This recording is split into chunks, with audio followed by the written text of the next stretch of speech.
नमस्कार दोस्तों, expert group के यूट्यूब चैनल में आपका स्वागत है। हम लोग आज ऑर्गेनिक केमिस्ट्री करेंगे और ऑर्गेनिक केमिस्ट्री में अभी हम लोग पीछे के क्लास में बहुत दिनों के बाद हम लोग वीडियो जो है से फिर से डला रहा है। और उसके पहले हम लोग कुछ कारण था इसके चलते रुक गए थे। और उसके पहले हम लोग पी ब्लॉक जो था, पी ब्लॉक इनऑर्गेनिक कर रहे थे। इनऑर्गेनिक में पी ब्लॉक कर रहे थे और पी ब्लॉक में हम लोग अयस्कों के क्रम जाने थे। ये आर्थिक दृष्टि से अयस्कों के प्रकार, तो अयस्कों के प्रकार वहाँ से हम लोग रोक दिए, अभी ऑर्गेनिक करने लगे। इसका कारण है कि हम लोग का क्लास जो है, क्लास में इनऑर्गेनिक खत्म होने के कारण ऑर्गेनिक में चल रहे हैं, तो ऑर्गेनिक का ज़्यादा यहाँ से हेल्प हो इसके लिए कुछ यहाँ से हम लोग कर रहे हैं। और हालांकि उसको छोड़ेंगे नहीं, इनऑर्गेनिक को भी हम लोग लगातार अयस्कों के क्रम के बाद से कर लेंगे। ऑर्गेनिक केमिस्ट्री कहता है कि मूल रूप में कार्बनिक रसायन को कहते हैं। कार्बनिक रसायन मतलब तो वैसे रसायन जिनमें कार्बन यौगिकों का अध्ययन पूर्ण रूपेण किया जाता है। पूर्ण रूप मतलब कहने का मतलब हुआ कि जिसमें कार्बन तो आएंगे और कार्बन आने के बाद सिर्फ आने से नहीं, कार्बन आएंगे और आने के बाद अपनी बहुलता को भी बताएंगे। अभी मान लेते आया तो आने के बाद उसका कोई प्रभाव नहीं पड़ा, तो कोई प्रभाव नहीं पड़ने के बाद उसका कोई वैल्यू नहीं हुआ। लेकिन हाँ, आने के बाद उसका कोई प्रभाव पड़ा तो उसका वैल्यू हुआ। तो उन यौगिकों में अगर कार्बन बहुलता के साथ पेश आते हैं तो उनको हम लोग कार्बनिक रसायन कहेंगे। कहते हैं कार्बनिक रसायन में सबसे ज्यादा बार बार बोले कार्बन यौगिक। कार्बन यौगिक यानी कार्बन है क्या? सबसे पहले हम लोग कार्बन के साथ कार्बन को वर्णन कर लें तो इसका कार्बन का संकेत C होता है और परमाणु संख्या 6 होते हैं। बाकी जो होता है परमाणु द्रव्यमान जो होता है वो इलेक्ट्रॉन और प्रोटॉन के कुल संख्याओं को जोड़ कर निकालते हैं। यानी इनमें कुल 6 प्रोटॉन और 6 इलेक्ट्रॉनों की संख्या होता है। इसको हम लोग न्यूट्रॉनों की संख्या इन दोनों को जोड़ कर निकालते हैं। यानी परमाणु द्रव्यमान equal to P plus N, यानी 6 + 6 = 6 और 6 जोड़ लेंगे तो 12। ये 12 आते हैं, ये 12 इसका परमाणु द्रव्यमान होता है। ये कहता है कि कार्बन जो होता है, कार्बन का अगर विन्यास देखा जाए तो कार्बन का विन्यास 1:2, 2:2 और 2p2 होता है। कार्बन का विन्यास 1:2, 2:2 और 2p2 होता है। अंतिम सबसे इलेक्ट्रॉन बाह्यतम कक्षा में इलेक्ट्रॉन p वाले पूर्ण रूपेण अधभरा नहीं है या पूर्ण भरा नहीं है, तो हम ये दोनों को जोड़कर लिखते हैं, यानी 4।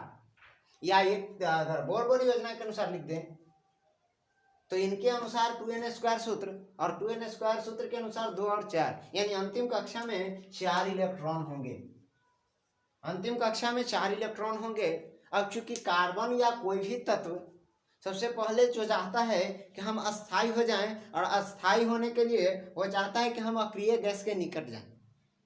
सब लोगों की यही मानसिकता होती है, सब लोग यही चाहता है कि हम अक्रिय गैस के नज़दीक पहुंच जाएं। अक्रिय गैस की खासियत क्या है, तो इसके लिए हम बताए थे अक्रिय गैस को आपको याद रखने के लिए ज़्यादा कुछ नहीं याद रखना है, बस एक लाइन याद रखना है। आपको टोटल निष्क्रिय या अक्रिय गैस जो भी हैं वो याद रहेंगे।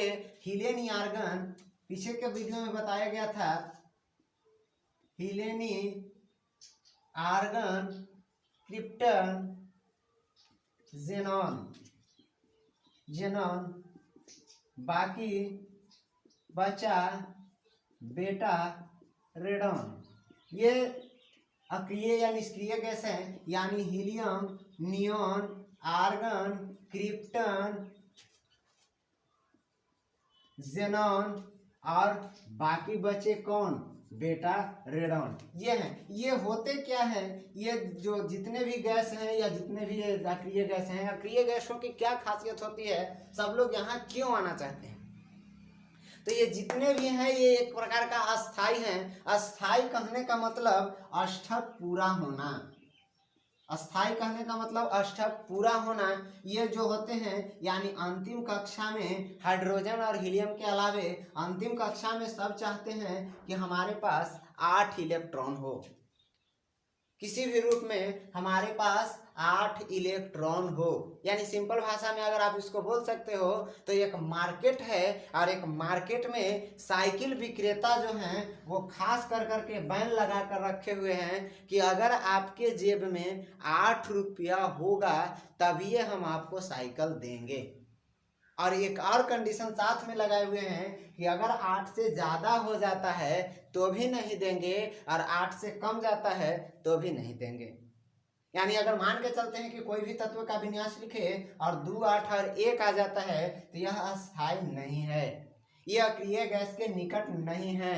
यानी बात करिएगा तो 8 और 2 10 और 1 11, तो यह अस्थायी नहीं है। ये परमाणु संख्या सोडियम का होता है। सोडियम अस्थायी चूंकि नहीं है, अभी भी चाहता है कि हम अस्थायी हो जाएं, और यह अस्थायी होने के लिए कंडीशन दोनों फॉलो करना है। पहला कि आपके पास ना तो 8 से ज़्यादा होनी चाहिए और ना ही 8 से कम होना चाहिए। अगर 8 से ज़्यादा भी हो जाता है तो भी दिक्कत है, और 8 से कम हो जाता है तो भी दिक्कत है। देखिए एकदम जीरो से चल रहे, जीरो से यहाँ से अगर स्टार्टिंग करेंगे हम लोग तो पूरा का पूरा ऑर्गेनिक समझ में आएगा।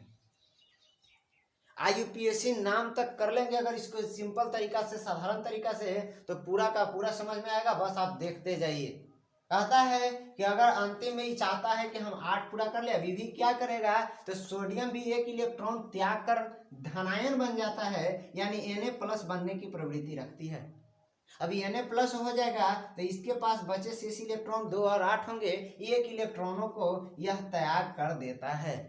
इसी प्रकार से अगर कार्बन के पास आते हैं तो कार्बन के बात करते हैं, तो कार्बन को बात करने में हमको मिलता है ये अंतिम में 4 होते हैं, 4 बचते हैं। अब इनका पास ऐसा समस्या है, कहावत है, न उगलल जाए न निगलल जाए, यानी 4 इलेक्ट्रॉन है तो 4 फेंक भी, अभी 1 था इसके पास ही जल्दी फेंक दिया, चलो कोई दिक्कत नहीं, 1 है 1 फेंक देते हैं, क्या जा रहा है।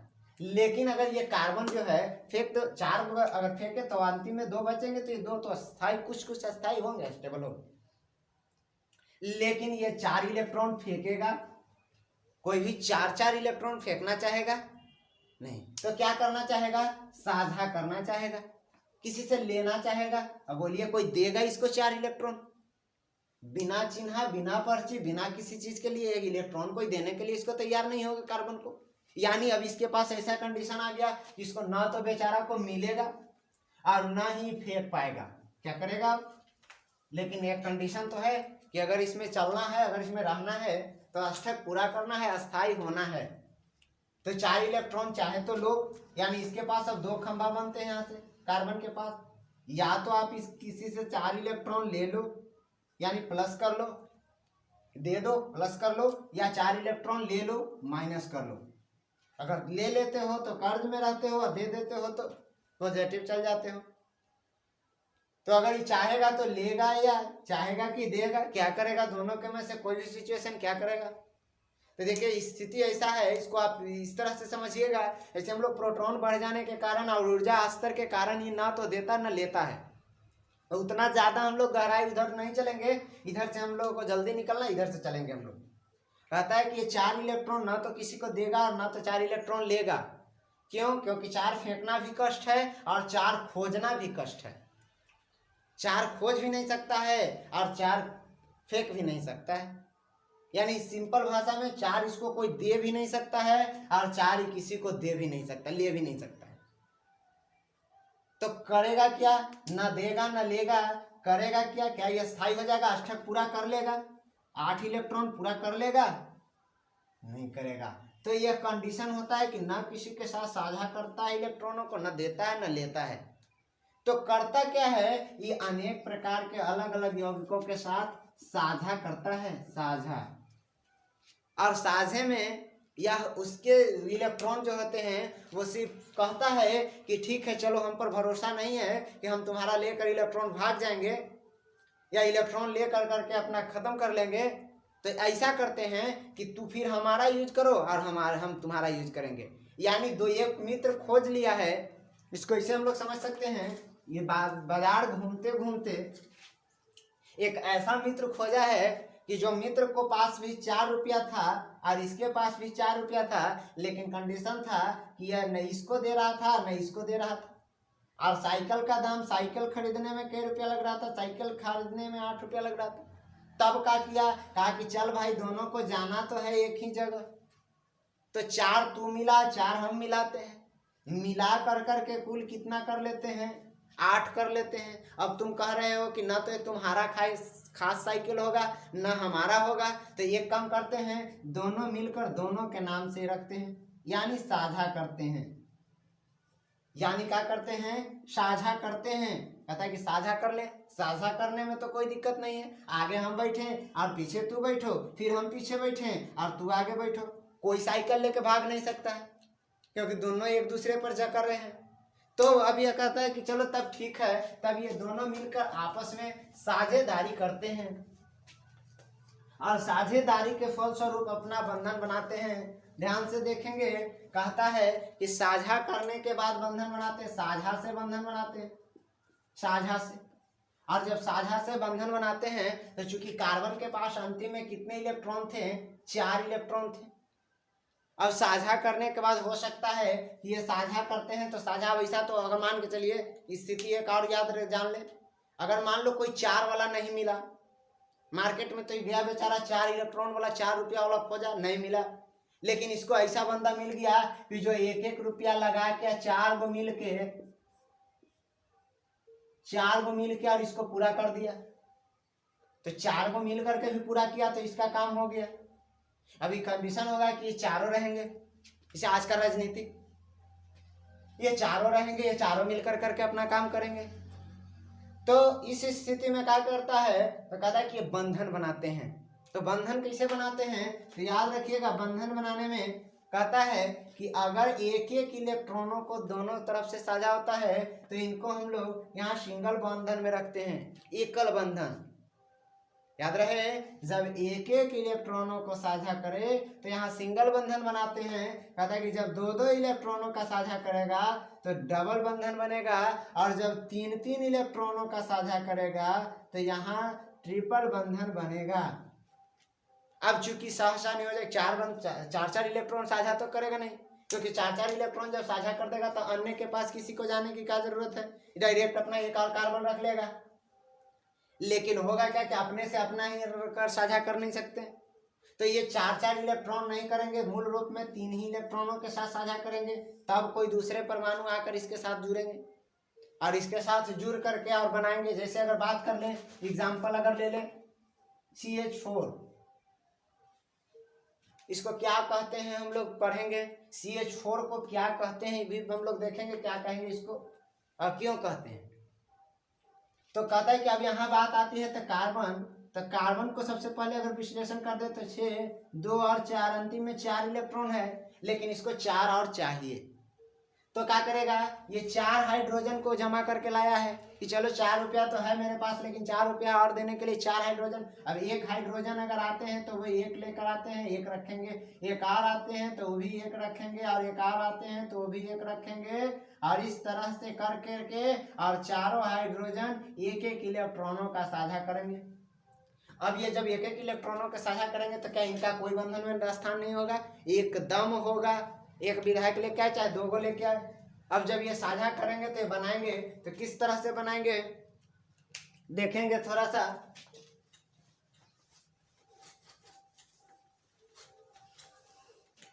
अभी जैसे ही आएंगे तो यहाँ से क्या करेंगे, आने के बाद कहेगा कि चल भाई हमारे साथ में 4 इलेक्ट्रॉन तो था, कार्बन कहेगा हमारे साथ 4 इलेक्ट्रॉन था, बाकी तू लोगों ने 1-1 इलेक्ट्रॉन दिया, तो हम यहाँ बैठ जाते हैं और इधर इसको रखते हैं, इधर इसको रखते हैं, इधर इसको रखते हैं और इधर इसको रखते हैं। अब चूंकि हम लोग हम मेरे को साझा करना है, तो साझा करना है तो हम बांटना शुरू करेंगे। तो कहता है कि चलो हमने 1 दिया, तो ये बोलता है कि चलो हमने भी 1 दिया। अब इनका काम तो हो गया ये 2 पर, लेकिन इनका काम हुआ नहीं हुआ, तब कहेंगे कि चलो तुम्हारा काम हो गया, लेकिन तुमको हम 1 दिए हैं, यहीं बैठल रहो, भागना नहीं है, यही बेचारे बैठल रहेंगे। तब तक इधर वाले को कहेंगे कि चलो भाई तुमको भी 1 दिया, कहेगा कि चलो मेरा भी काम हो गया, लेकिन इसका काम हुआ नहीं हुआ। अब कहेगा कि फिर इधर हम देते हैं, चलो, तो ये बोलेगा हाँ मेरा भी काम हो गया। अब इसके बाद कहता है कि अगर हम फिर इसको देगा और इसको बोलेगा और बोलेगा चलो मेरा भी काम हो गया। अब अगर इसको बंधन बना, अब देखिए आप कार्बन का भी काम हो गया, 2 इधर से 2 इधर से 2 इधर से 2 इधर से, यानी इसको कुल टोटल कितना इलेक्ट्रॉन मिल गया, 8 इलेक्ट्रॉन, यानी कार्बन का भी काम हो गया, हाइड्रोजन का भी काम हो गया।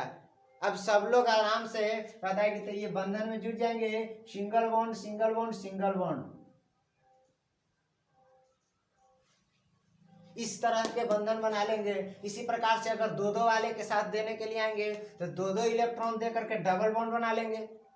तीन तीन वाले आएंगे, तीन तीन वाले आएंगे, यानी मूल रूप में अगर आप याद रखिए कि कार्बन के पास अगर चार बंधन आ जाते हैं किसी भी तरह से, चाहे वो सिंगल या डबल या ट्रिपल, किसी भी तरह से चार बंधन आ जाते हैं, यानी चार लाइन जुट जाता है, तो चार लाइन जुटने के बाद यह स्थायी हो जाता है। चार लाइन जुटने के बाद यह स्थायी हो जाता है, यह करीब करीब निष्क्रिय या अक्रिय गैस के नजदीक चला जाता है। और जब निष्क्रिय या अक्रिय गैस के नजदीक चला जाएगा तो यह अपना स्थायी हो जाता है, अष्टक पूरा कर लेता है, यानी 8 इलेक्ट्रॉन इसके पास आ जाते हैं। अब चूंकि हम लोग को कार्बन यौगिकों में, ऑर्गेनिक में कार्बन के बारे में चलना है, कार्बनों के नामकरण करना है, तो कार्बनों के नामकरण सिंपल भाषा में पहले जो था वो कार्बनिक यौगिकों का नामकरण आज से पहले जिससे जो प्राप्त होता था उसके आधार पर रख दिया जाता था। जैसे अगर चींटी के डंक से मिला तो चींटी के आधार पर नाम पर रख दिया, चीनी से मिला चीनी के आधार पर रख दिया, यानी जिस स्रोत से प्राप्त होते थे उस स्रोत के आधार पर नामकरण किया जाता था। और ये प्रणाली धीरे धीरे बढ़ते बढ़ते इतना ज़्यादा बढ़ गया कि इनका नामकरण करना आसान नहीं हो पाया। तो जब नामकरण करना आसान नहीं हुआ तब लोगों ने इसका एक प्रणाली खोजा, नामकरण की एक अलग प्रणाली ढूंढे, और नामकरण के अलग प्रणाली को IUPAC प्रणाली कहा गया। यानी हम लोग अब यहाँ से हम लोग करेंगे कार्बन यौगिकों के नामकरण में IUPAC प्रणाली, IUPAC international union pure applied chemistry आता है कि इसके अंतर्गत कार्बन यौगिकों का नामकरण किया गया, और बहुत ही आसान तरीका से करेंगे हम लोग, और बहुत ही शॉर्टकट मेथड से करेंगे क्योंकि जल्दी समझ में आ जाए और जल्दी हो जाए। इसमें 40 से 50% जो है ऑर्गेनिक केमिस्ट्री का हिस्सा रहेगा 12th क्लास के क्वेश्चन में। तो हम लोग यहाँ से IUPAC नामकरण करेंगे। कार्बन से तो परिचय हो ली है, एक बार फिर से अगर बोले तो कार्बन चूंकि वैसे यौगिक जिसमें कार्बन की बहुलता हो कार्बनिक रसायन कहलाते हैं। और कार्बन का हम लोग परिचय देखें तो कार्बन के पास परमाणुओं की संख्या 6 होता है, और ये अगर इलेक्ट्रॉनिक विन्यास में अगर वितरण करे तो 2 और 4 के अनुसार या 2s2 2p 1s2 2s2 और 2p2 के अनुसार बांटता है। यानी अंतिम बाह्यतम कक्षा में अगर इसके इलेक्ट्रॉनों की संख्या देखें तो अंतिम बाह्यतम कक्षा में 4 इलेक्ट्रॉन होते हैं, और ये 4 इलेक्ट्रॉन होने के कारण ये भी चाहता है कि हम अस्थायी हों, और अस्थायी होने के लिए अष्टक पूरा करना चाहता है। और अष्टक पूरा करने के लिए ये अपने मूल रूप से किसी 4 वाले के साथ साझा करना चाहता है, चाहे बिल्कुल एक एक दे करके क्यों न 4 पूरा करे, या 2 दे करके 4 पूरा करे, या 3 दे करके 4 पूरा करे, या 4 दे करके पूरा करे। ये संयोजक तक बनाने के लिए अपनी चेष्टा रखते हैं। तो कहता है कि इस तरह से बनाते हैं, लेकिन कार्बन यौगिकों के नामकरण करने का काम हुआ जब कार्बन यौगिकों का नाम धरना शुरू किया लोगों ने, तो सबसे पहले प्रारंभ में कार्बन यौगिक जिससे प्राप्त होते थे उसी के स्रोत के आधार पर नामकरण लोग कर देते थे, लेकिन इसकी मात्रा बढ़ते गई।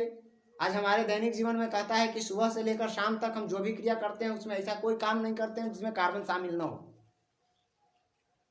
तो कहता है कि कार्बन यौगिकों के नामकरण करना उधर से कठिनाई जब होने लगा तो इसके लिए एक सिस्टम खोजा गया। इस सिस्टम को IUPAC प्रणाली कहा गया। पूरा नाम कहता है कि IUPAC प्रणाली कहा गया, international union pure applied chemistry. इसके अंतर्गत नामकरण किया गया, और नामकरण के इसके अंतर्गत नामकरण करने की विधियां आगे हम लोग लिखेंगे, लेकिन इसमें सबसे पहले कार्बन यौगिकों को काउंटिंग करना शुरू किया लोग। और कार्बन यौगिकों को काउंटिंग करना रूट नेम और सफिक्स नेम के आधार पर किया।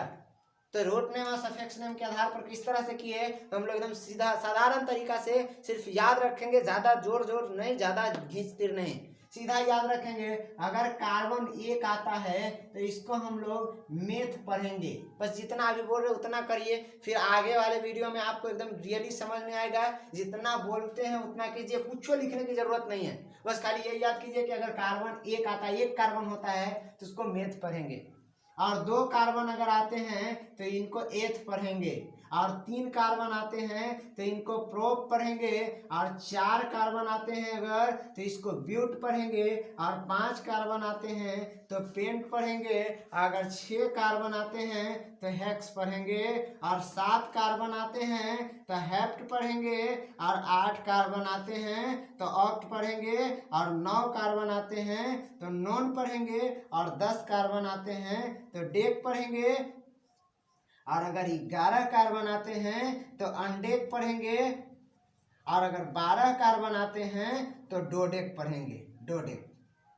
ये बस याद रखना है कि कार्बन को नाम के आधार पर, इसे अभी अगर आया था, अभी हम बात किए थे, लिखे थे CH4 साधारण से तरीका से हम लोग लिखे थे, साधारण तरीका में CH4। 2 दिनों के क्लास में आप IUPAC नाम बनाने के लिए सीख जाइएगा, आराम से बनाना शुरू कर दीजिएगा, क्योंकि ज़्यादा लंबा चौड़ा खींचेंगे नहीं, ज़्यादा लंबा चौड़ा कहानी चलेंगे नहीं, सिंपल मुद्दा पर बात करेंगे।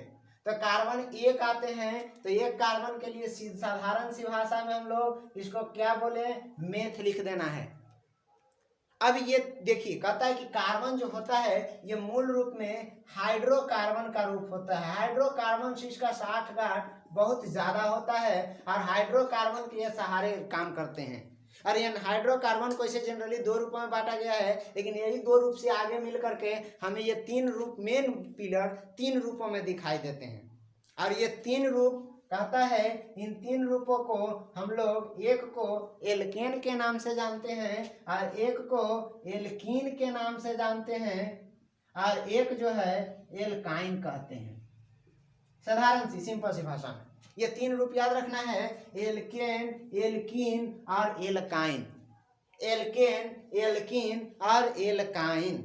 एल्केन जो होते हैं इनका समान सूत्र CnH2n+2 होता है।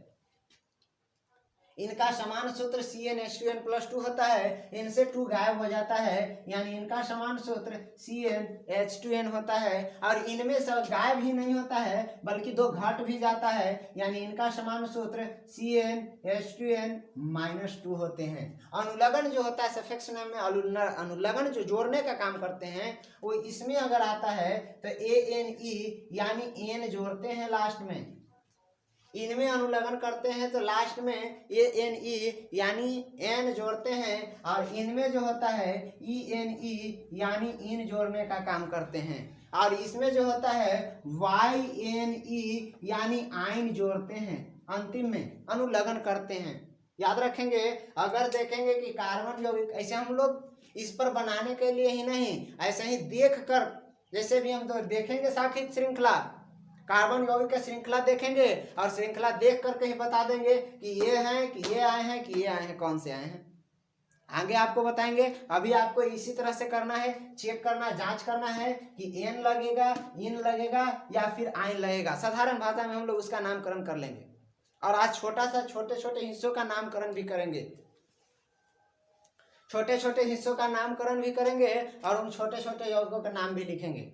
जैसे अगर कहता है कि अगर मान लीजिए इस पे आते हैं, अगर हम n के जगह, यहाँ n बराबर 1 2 3 4 होते हैं, यानी अगर मान लीजिए n बराबर 1 रखते हैं हम, तो यहाँ फार्मूला आता है C2 × 1 + 2 यानी CH4। फार्मूला निकल कर आता है CH4। अगर इस पे बात करें तो हम बताए हैं कि C अगर 1 आता है तो C1 के लिए क्या लिखते हैं, मेथ। अगर कार्बन 1 आता है तो इसके लिए मेथ लिखते हैं, और चूंकि इस पर बैठल है तो इसीलिए इसमें हम ANE जोड़ने का काम करेंगे, यानी इसका पूरा नाम क्या हो जाएगा, मेथेन। मेथ में n जोड़ेंगे तब मेथेन। क्लियर। इसमें अगर n जोड़ते हैं तो ये मेथेन। इसी तरह से अगर मान लीजिए 2 आता है, 2 रखते हैं हम, 2 पर अगर बात करें इसी का रूप का, तो अगर 2 पर बात करते हैं, 2 रखते हैं, n बराबर 2, तो इस स्थिति में अगर यहाँ रखें हम लोग तो C2 और 2 यहाँ रखें तो 2 दूनी 4 और 2 6। अगर यहाँ 2 रखते हैं तो यहाँ आ जाता है आपका 6। तो 2 के लिए हम क्या बताए, एथ लगाना है, तो इसके 2 के लिए हम एथ लगाएंगे, और इस पे हम लोग इस फार्मूला पे बैठाए हैं, तो अंतिम अनुलग्न क्या करेंगे, एन करेंगे, यानी ANE। इसका नाम हो जाएगा एथेन। एथेन, इसका नाम हो जाएगा एथेन। इसी तरह से अगर 3 रखेंगे तो इसका नाम हो जाएगा प्रोपेन। 4 रखेंगे तो इसका नाम हो जाएगा ब्यूटेन। 5 रखेंगे तो इसका नाम हो जाएगा पेंटेन। 6 रखेंगे तो इसका नाम हो जाएगा हेक्सेन। 7 रखेंगे तो इसका नाम हो जाएगा हेप्टेन। एग्जाम्पल अगर आपसे डायरेक्ट अगर कोई आया डायरेक्ट आपसे पूछ दे कि बताओ इसका नाम क्या है, क्वेश्चन दे दे, बोले C4H10 इसको क्या बोलते हैं, C4H10 इसको क्या बोलते हैं। तो हम सबसे पहले अब गिनना इसको शुरू नहीं करेंगे, हम लोग देखेंगे कि कार्बन कितना आया है, कितना बार है 4, यानी 4 लगा हुआ है। तो 4 के लिए हम क्या लगाते हैं, तो डायरेक्ट हम लोग 4 के लिए ब्यूट लगाते हैं, ब्यूट लिख देंगे। अब जांच करेंगे कि इस पर आया, इस पर आया या फिर इस पर आया। ये 10th क्लास वालों को भी फायदेमंद है और 12th क्लास वालों को भी फायदेमंद है, क्योंकि अगर जो भी बच्चा 12th में अगर गए हुए हैं, 12th क्लास कर रहे हैं और 12th क्लास करने से पहले इसको आप नहीं सही से किए हैं तो आपको आगे समझ में नहीं आएगा, क्योंकि ऑर्गेनिक केमिस्ट्री थोड़ा सा कठिन है। लेकिन यह भी नहीं कहते हम लोग कि पूरा कठिन है, समझ ही नहीं सकते, समझ सकते हैं अगर बेस मजबूत करके चले तो ये 10th क्लास के भी देख सकते हैं और 12th क्लास के भी देख सकते हैं। और 12th क्लास का वाले को लिए 2 वीडियो के बाद 12th का ही चलेगा, लेकिन जनरल आपका बेस मजबूत होगा तभी आप आगे कर पाइएगा। तो सबसे पहले हम लोग इसको कर लेंगे, इसको कमांड कर लेंगे। अब देखिए इसको C4 लगाए तो ब्यूट लगाए, C4 लगाए तो ब्यूट लगाए। अब यह इसको जांच करेंगे, 4 है तो इस पे रखेंगे तो 4 दूनी 8 है 2 10, यानी क्लियर इस पे बैठा हुआ है। तो हम इसका नाम क्या कर देंगे, ANE इसमें लगा देंगे, यानी इसका नाम हो जाएगा ब्यूटेन। इसी तरह से आपको अगर कोई आया बोला कि बता दो C5 और H10 इसका नाम क्या होगा, C5H10 इसका नाम क्या होगा, तो हम चूंकि जानते हैं कि 5 के लिए क्या लगाते हैं, पेंट, तो लिख देंगे 5 के लिए पेंट, इतना लिखने में कोई दिक्कत नहीं है, पेंट लिख देंगे। अब यहाँ पे जांच कीजिए तो 5 दूनी 10 है 2 12, 12 है नहीं है 10 है, यानी 2 कम है, यानी 5 यहाँ 5 × 2 यानी 10 यहाँ आ रहा है, इन पर आ रहा है, तो इसको में हम लोग क्या कर देंगे, ENE जोड़ देंगे, यानी इसका नाम हो जाएगा पेंटीन, इसका नाम पेंटीन हो जाएगा। यानी यहाँ से हम लोग इसके आधार पर सिर्फ दे दिया जाए और दे के पूछ दिया जाए तो हम इसका आराम से नामकरण कर सकते हैं। 1 2 और एग्जाम्पल लेते हैं, 1 2 और एग्जाम्पल लेते हैं।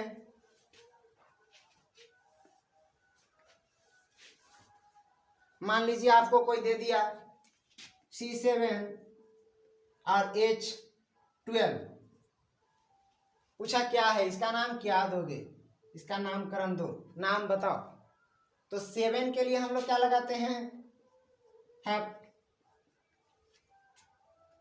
हेप्ट लगा दिए। अब ई पर इसको YNE पर बैठा हुआ है, देखिए 2 माइनस है, क्योंकि 7 दूनी 14 होता है, 14 में भी 2 गायब है 12 है, तो YNE जोड़ देंगे, यानी इसका नाम हो जाएगा हेप्टाइन।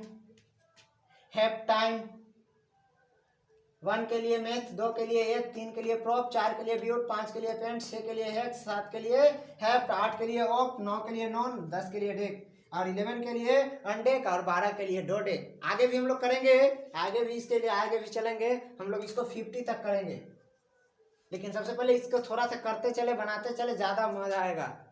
तो आप लोग कल उससे कहा कि आप लोग का काम है कि ये इसके आधार पर IUPAC नाम लिखने हैं और सब पर इस पर भी 12 तक और इस पर भी 12 तक और इस पर भी 12 तक, यानी आपको रखना है। इस फार्मूला पर अगर रखते हैं तो पहले C1 बराबर रखना है और बनेगा CH4, यानी इसका नाम क्या होगा, तो मेथेन, इसका नाम क्या होगा, मेथेन। अगर हम 2 रखते हैं तो इसका नामकरण क्या होगा, यानी आएगा C2, IH आ जाएगा कितना, 2 दूनी 4 दे 6, तो इसका नाम क्या होगा, C3। इस तरह से करके आपको 12 तक बना लीजिए, कंप्लीट हो जाएगा, क्योंकि इसके बिना आगे चलना संभव नहीं है। इसी तरह से इस पर 12 और इस पर 12 तक कर लेंगे। फिर आपको हम अगले वीडियो में मिलेंगे, इससे आगे हम लोग अगले वीडियो में करेंगे और आपको अगले वीडियो में यह मिल पाएगा कि N और इन के बाद अगर हम लोग N समूह से कोई एल्किल समूह जोड़ते हैं तो एल्किल समूह को किस प्रकार जोड़ते हैं, एल्किल समूह जोड़ेंगे और एल्किल समूह जोड़ने के बाद क्रियाशील समूह जोड़ना शुरू करेंगे। और ये क्रियाशील समूह जैसे ही जोड़ना शुरू करेंगे तो यहाँ से थोड़ा सा नाम रोचक हो जाएगा, और रोचक होने के कारण थोड़ा और मजा आएगा। इसीलिए इस वीडियो में इतना ही। और जो लोग नए हैं जरूर चैनल को सब्सक्राइब कीजिए, क्योंकि आपको नोटिफिकेशन मिलता रहे। तो ठीक है, चलते हैं अगले वीडियो में।